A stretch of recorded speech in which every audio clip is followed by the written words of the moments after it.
Assalamualaikum warahmatullahi wabarakatuh. Halo semuanya, perkenalkan nama aku Nurlaila Fitria dan di sini aku sebagai salah satu mahasiswa Fakultas Kedokteran yang ada di Indonesia yaitu di Universitas Islam Malang. Nah, di sini aku bakal membahas salah satu kasus ataupun salah satu isu permasalahan kesehatan yang sering terjadi di masyarakat Indonesia akhir-akhir ini, yaitu adalah peningkatan prevalensi ataupun peningkatan data dari jumlah kasus penyakit tidak menular. Nah, emang penyakit tidak menular itu apaan sih?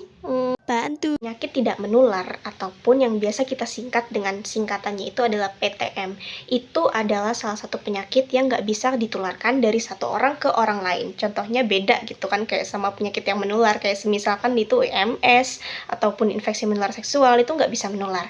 Nah, contoh-contohnya itu kayak penyakit stroke, kardiovaskuler, terus penyakit jantung, asma. Nah, sifatnya itu disebabkan karena faktor-faktor yang ada pada diri satu orang. Contohnya itu adalah dari faktor lingkungan, kemudian faktor genetik, dan juga faktor gaya hidup.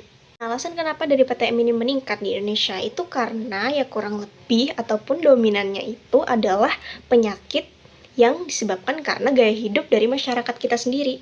Nah, contoh gaya hidup yang nggak sehat itu kayak gimana sih? Beberapa contoh gaya hidup yang kurang sehat itu seperti kurang aktivitas ataupun pola aktivitas fisik yang kurang, kemudian pola makan yang kurang sehat seperti banyak makan makanan yang mengandung kadar gula yang tinggi, kemudian juga kadar garamnya tinggi, kemudian juga bisa mengandung lemak yang tingginya itu melebihi kadar ataupun kebutuhan lemak perhariannya, dan juga bisa dipicu sama faktor stres ya.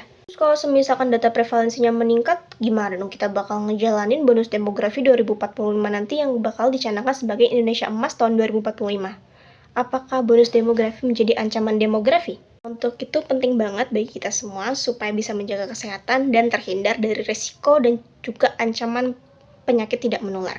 Yang pertama, menerapkan pola dan juga perilaku hidup yang sehat. Yang pertama seperti kayak menjaga pola makan, seperti membatasi kebutuhan gula, garam, dan juga lemak ya. Jadi disesuaikan dengan kebutuhan harian. Kemudian yang kedua, itu kita bisa aktivitas fisik teratur ya. At least olahraga 10-15 menit sehari sudah cukup kok. Dan yang ketiga, itu kita bisa menekan faktor stres dengan cara melakukan hal-hal yang bisa bikin kita fun ataupun bisa bikin kita happy. Contohnya salah satunya bisa olahraga juga, karena dengan olahraga itu kita bisa meningkatkan hormon serotonin dan juga dopamin sehingga nanti bisa menekan risiko stres ataupun rasa stres yang ada di dalam diri kita. Nah, seperti itu ya teman-teman untuk perilaku hidup sehat, dan jangan lupa sehat-sehat selalu.